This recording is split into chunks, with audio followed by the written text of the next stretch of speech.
अब दक्षिण से उठती हसरतों की बात करते हैं, जो आने वाले दिनों में कांग्रेस और बीजेपी दोनों के लिए बड़ी चुनौती बन सकती है। वो क्या, अब मैं आपको वो खबर बताता हूं। चुनावी राजनीति में नारों का बड़ा महत्व माना जाता है। 80 के दशक के आखिर में ऐसे ही एक नारे ने देश की राजनीति बदल दी थी। देखिए, ये नारा था, राजा नहीं फकीर है, देश की तकदीर है। और जिसके लिए यह नारा लगाया जाता था वो थे विश्वनाथ प्रताप सिंह, देश के 8वें प्रधानमंत्री, जिन्हें भारतीय राजनीति में मंडल मसीहा के नाम से जाना जाता है। उन्हें वीपी सिंह की पुण्यतिथि के मौके पर साउथ में कुछ ऐसा हुआ जिसने दक्षिण से उत्तर तक सियासी अटकलों को और हवा दे दी है। क्या हुआ, अब मैं एक एक कर आपको वो बताता हूं। चेन्नई में वीपी सिंह की प्रतिमा का अनावरण किया गया। चेन्नई के प्रेसिडेंसी कॉलेज कैंपस में वीपी सिंह की आदमकद प्रतिमा बनवाई गई। सीएम स्टालिन के साथ समाजवादी पार्टी के नेता और उत्तर प्रदेश के पूर्व मुख्यमंत्री अखिलेश यादव ने भी प्रतिमा का अनावरण किया। आप तस्वीरों में भी देख सकते हैं, ये आज की तस्वीरें हैं। वीपी सिंह यूपी में पैदा हुए, यूपी के मुख्यमंत्री रहे, ताउम्र उत्तर भारत में ही उन्होंने राजनीति की, लेकिन प्रतिमा उस राज्य में बनवाई गई है जहां की राजनीति उत्तर भारत से बिल्कुल अलहदा है। इसलिए स्टालिन के वीपी सिंह को याद करने के बाद कई सवाल उठ रहे हैं, ये भी कई चीजें पूछी जा रही हैं कि चेन्नई में वीपी सिंह की प्रतिमा के अनावरण के पीछे मकसद क्या है। यह पहला सवाल कि आखिरकार इसके पीछे मकसद क्या है। क्या 2024 के कमंडल बनाने की पूरी तैयारी हो रही है, या फिर स्टालिन तमिलनाडु से आगे राष्ट्रीय राजनीति में पैठ बनाना चाहते हैं। ये तीन सवाल जगजाहिर हैं और सामान्य तो उठना भी लाजमी है। दक्षिण की राजनीति में चेहरों पर अक्सर फोकस रहता है, खासतौर से तमिलनाडु में वहीं के चेहरे आइकन होते हैं, उन्हीं ही प्रतीक बनाया जाता है जिनका संबंध तमिलनाडु से हो। राष्ट्रीय राजनीति के पुरोधा को पहली बार प्रतीक के तौर पर यहां पर इस्तेमाल किया जा रहा है। इससे यह सवाल लाजमी है कि लोकसभा चुनाव से पहले मंडल मसीहा कहे जाने वाले वीपी सिंह को क्यों याद किया जाने लगा है। देखिए, विश्वनाथ प्रताप सिंह का अगर संवैधानिक रूप से आप देखें, संवैधानिक रूप से ओबीसी के पक्ष में कोई सबसे बड़ा फैसला किसी सरकार ने, किसी नेता ने किया तो वो वीपी सिंह की सरकार ने 1990 में मंडल कमीशन की सिफारिशों को लागू करके उसका फायदा उठाना चाहते हैं तमिलनाडु के मुख्यमंत्री एमके स्टालिन।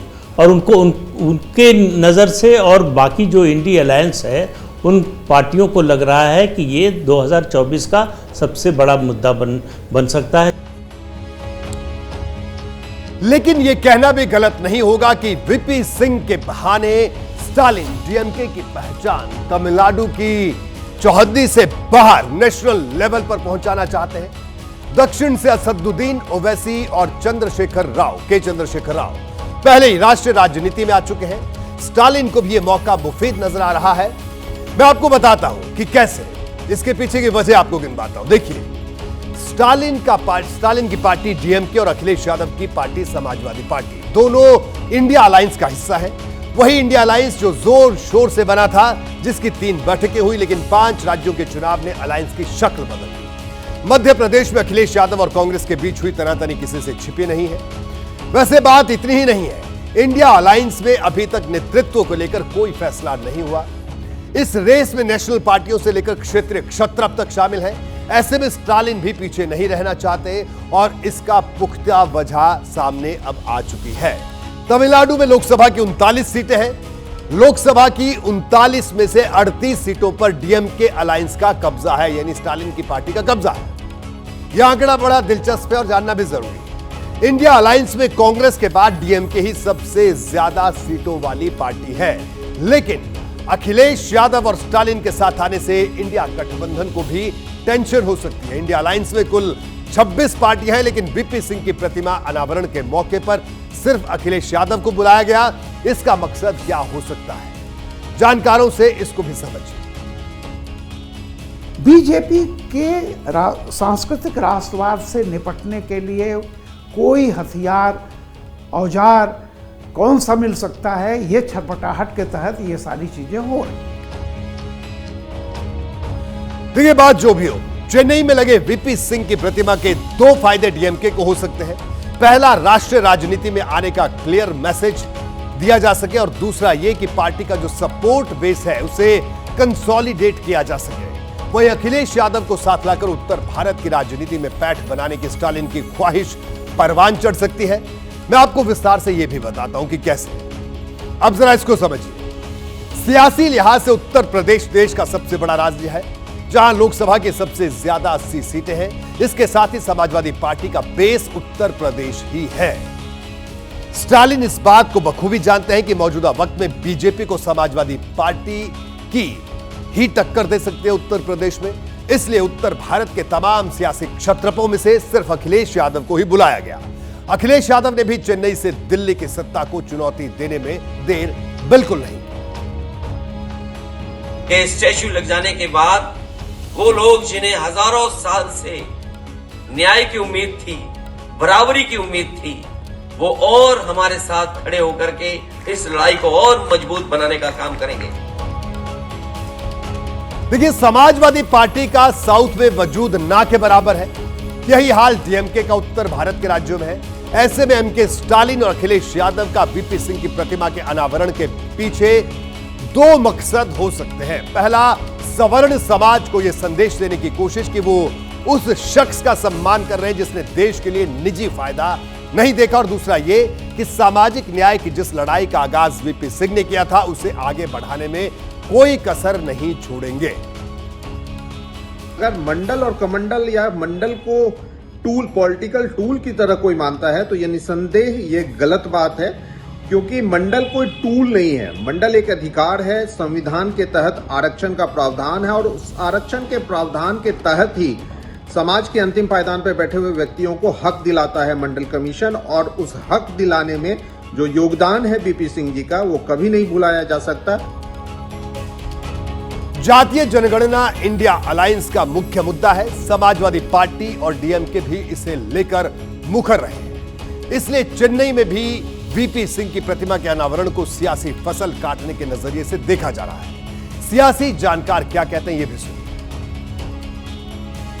अगर स्टालिन इस बात को पकड़ रहे हैं तो बहुत स्वाभाविक है। तमिलनाडु ऐसे भी सोशल जस्टिस की जमीन रही है। 1920 के आसपास वहाँ आरक्षण आ गया था, आज़ादी से बहुत पहले मद्रास स्टेट में। तो चीज़ें वहाँ पर, वो तो वहाँ पर लगभग कंसेंसस भी है। वहाँ मुझे नहीं लगता उसको लेकर कोई पॉलिटिक्स हो सकती है, क्योंकि दोनों प्रमुख पार्टियां आरक्षण को लेकर एक ही राय रखती है। जब दोनों एक ही राय रखेंगी तो पॉलिटिक्स कैसे होगी? तो पॉलिटिक्स जो है वो नेशनल पॉलिटिक्स होगी। और स्टालिन का वीपी सिंह की मूर्ति लगाना एक तरह से उनकी जो स्वाभाविक पॉलिटिक्स है उसी का कंटिन्यूम है, एक कंटिन्यूटी है। जो नया है वो उत्तर भारत में सोशल जस्टिस की पॉलिटिक्स का पहुंचना है।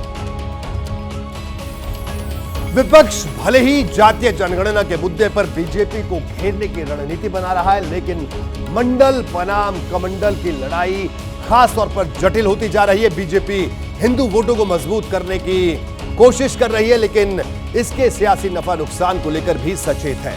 वैसे स्टालिन और अखिलेश यादव का वीपी सिंह के बहाने साथ आने के पीछे भी यही वोट बैंक क्यों बड़ी वजह माना जा रहा है, इसको भी मैं आपको बताता हूं कुछ आंकड़ों के जरिए। अब जरा इन आंकड़ों को देखिए। 50% से ज्यादा आबादी वाले राज्यों में लोकसभा की 250 से अधिक सीटें हैं, जहां पर ओबीसी आबादी की मैं बात कर रहा हूं। 250 से अधिक सीटें हैं। देश भर में 400 से ज्यादा सीटों पर ओबीसी समाज का असर है। देश में ओबीसी एक बड़ा वोट बैंक है। 2019 में बीजेपी की ऐतिहासिक जीत में ओबीसी समाज का अहम रोल रहा। सवर्णों के बाद ओबीसी ने बीजेपी को सबसे ज्यादा वोट दिए थे। साफ है कि दिल्ली की सत्ता का रास्ता ओबीसी वोटों से होकर ही जाता है। तमिलनाडु की राजनीति भी इसी वोट बैंक के इर्द गिर्द घूमती रही है। तमिलनाडु में 70% से ज्यादा ओबीसी आबादी है। राज्य में ओबीसी समाज के तहत 252 उपजातियां आती हैं। तो ऐसे में वहां पर ओबीसी राजनीति कितनी अहम है, ये आप समझ सकते हैं। स्टालिन के पिता एम करुणानिधि करीब 19 साल तक तमिलनाडु के सीएम रहे, जिसमें सबसे बड़ा रोल तमिलनाडु के 70% ओबीसी वोटर्स का रहा। करुणानिधि खुद को शोषित समाज के अगुवा के तौर पर पेश करते रहे। तो दूसरी तरफ तमिलनाडु की तरह ही यूपी में भी ओबीसी बड़ा वोट बैंक है। यूपी में करीब 42 से 43% आबादी ओबीसी समाज की है।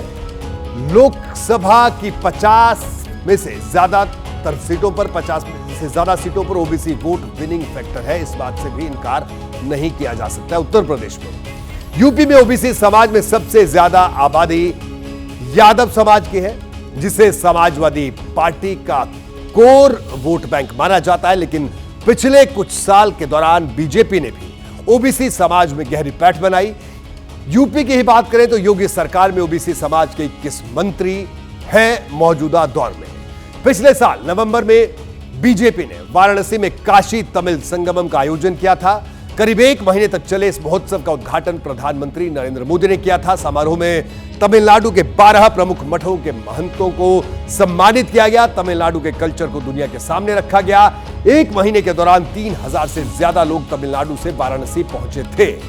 2024 लोकसभा चुनाव के लिए बीजेपी भी तमिलनाडु पर फोकस कर रही है। कुछ वक्त पहले प्रधानमंत्री नरेंद्र मोदी के तमिलनाडु के से चुनाव लड़ने के कयास भी लगाए जा रहे थे। अखिलेश यादव को साथ लाकर स्टालिन बीजेपी की इसी रणनीति की काट भी खोज रहे हैं।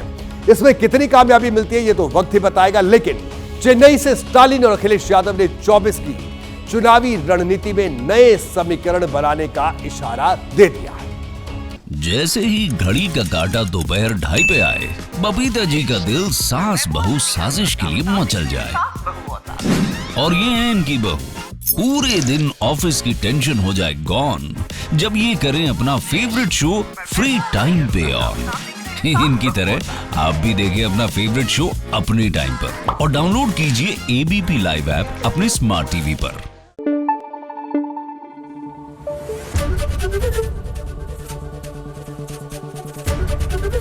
एबीपी न्यूज आपको रखे आगे।